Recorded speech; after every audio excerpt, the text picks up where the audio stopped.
Mary Canby is sitting in the graveyard behind the old church, her back against the cold stone of the tomb. It is not the churchyard that Stephen, her son, was buried in. That's somewhere up north. Buggered if she can remember the name of the town. She found a 20-pound note in a rubbish bin this afternoon, and has spent the evening drinking her way through it. As she finishes each bottle, she throws it at a gravestone and listens to it smash. After a while, she begins to cry. Chloe Russell sits on the floor of her room, stroking her new kitten, thinking of a television news program she saw about a boy who divorced his mother.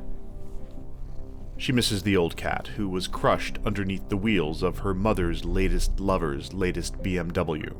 It was a stray. He replaced it that afternoon with a pedigreed Persian kitten, fresh from the pet shop, and seemed surprised that Chloe was not delighted. Danny Capax is making a small bonfire in his backyard, burning as much of the contents of his father's filing cabinet as will burn. It is, he thinks, a pyre to his father's other life. It doesn't matter anymore who else his father was.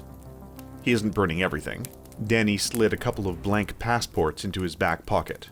You never know when you'll need to be someone else.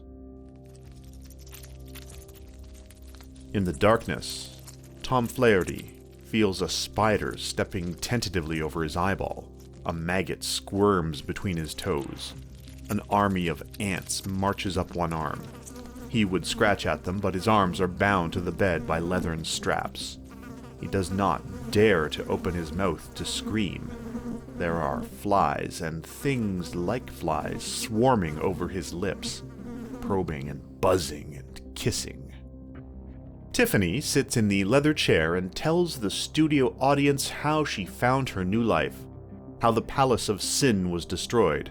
Kinda like Sodom and Gomorrah, interjects the show's host, and of the angel who appeared to her and gave her an Armani jacket to cover her nakedness and told her that she was saved. Everybody claps. Tiffany glows. At rest in the temple of its body, Desire, who would be darkly amused to hear itself described as an angel, floats in an eyeball larger than a cathedral, and remembers its lost brother, in its own way. Desire's thoughts are private. It holds a small red flower, very tightly. And on the island, Andros leans on his spade. His chest hurts, and he finds it hard to catch his breath.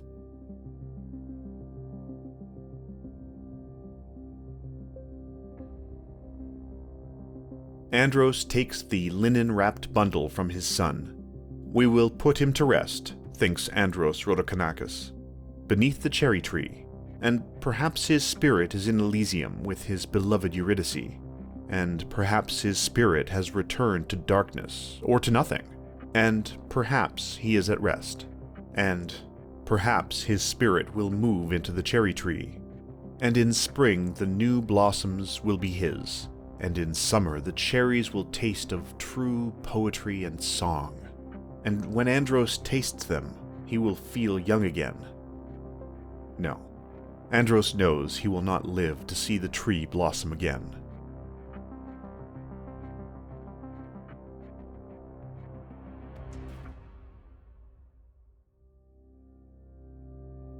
It is going to be a beautiful day.